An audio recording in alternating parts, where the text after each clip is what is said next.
Now, what about the power, the negative power that failure can have over us? I want us to look back in verse 3. Beginning in verse 3, it says, Simon Peter said to them, I am going fishing.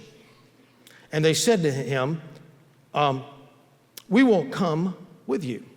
Now notice, even after Peter's failure, he didn't lose his leadership ability. He was still a leader. He said, I'm going fishing, and all these other guys followed him along. About 6 other guys came with him. But why did he do that? He went back to what was familiar. It diminished his hope. His failure diminished his vision and his hope for the future. I mean, after all, we're going to read in this passage in just a moment. This was the 3rd resurrection appearance of Jesus. He had appeared to Peter twice already and had not addressed his sin, his denials.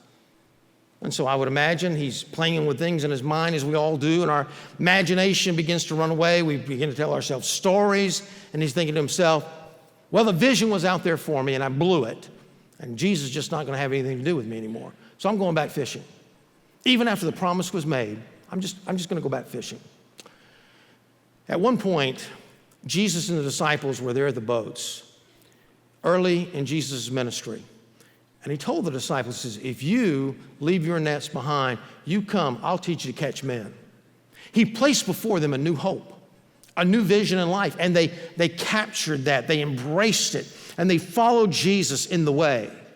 But now, 3.5 years later or so, Peter has failed the Lord. He's going to go back, and he's lost his hope. When we fail the Lord, when we mess up in life, it diminishes our hope. It diminishes our vision. And then notice, he goes back to a safe place. He goes back to the boats. He goes back to the fishing. He goes back to his family. It causes us to be pushed back to a safe place in our life.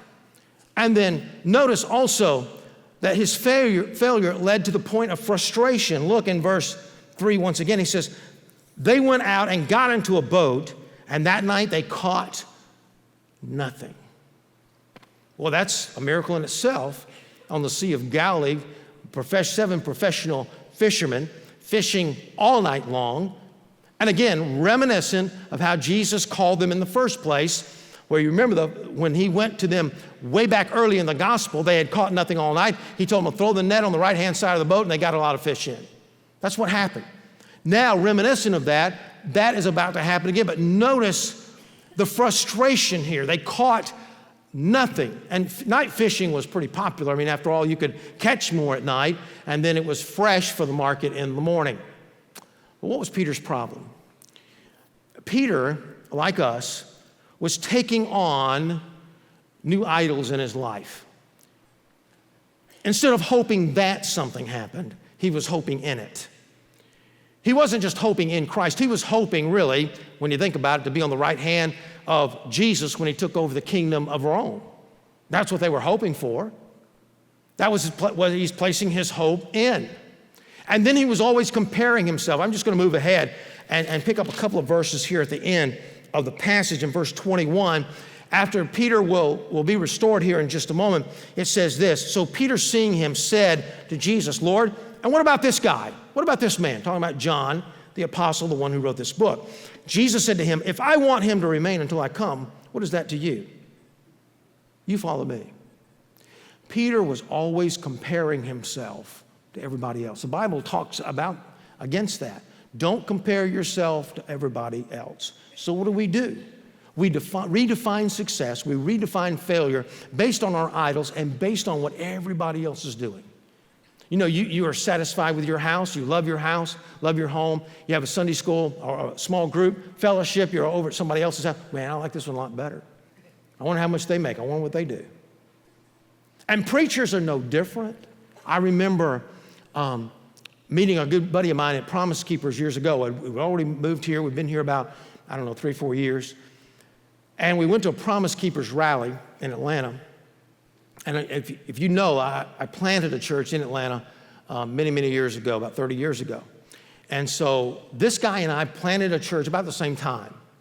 When I left the church there in Atlanta, we were running about 325 people. He was under 200 at the time, but he was in a place, honestly, was not as many people. And you can understand that. And so he was more out in the country, ahead of the growth. near where the mall is, that huge mall is out there down 85 right now in Duluth. He was around that area, and it was just farmland. And so we met there, and it already started to grow where he was and everything, and houses were being built up. He's excited about his church. We're out in the hall, and he's just talking. He says, man, the church is doing this and this. You could just tell. He was so excited, so proud of how his church was doing. So happy about it. Felt so successful. And he kept asking me, well, how are you doing? I said, well, good, we're doing good. He kept asking, finally he just plain out just asked me, how many of y'all are running worship now? At about the time, it was about 1,500. I said, about 1,500. And he looked at me so shocked. And his countenance just fell. And in a few minutes, I mean, it wasn't 2 minutes before, he said, well, I got to go. I got to get back to the conference. You see, a step up for me was a step back for him. We're just like you. We have clay feet just like you have clay feet. And we look at somebody else, oh, I feel so good about what, and then we compare ourselves. And Jesus was trying to teach Peter, don't do that. Don't compare yourself to everybody else. You compare yourself to where you are, to where you ought to be in me. And so we find here that failure can lead us to frustration, but failure can also be a ministry to us, and God knows that.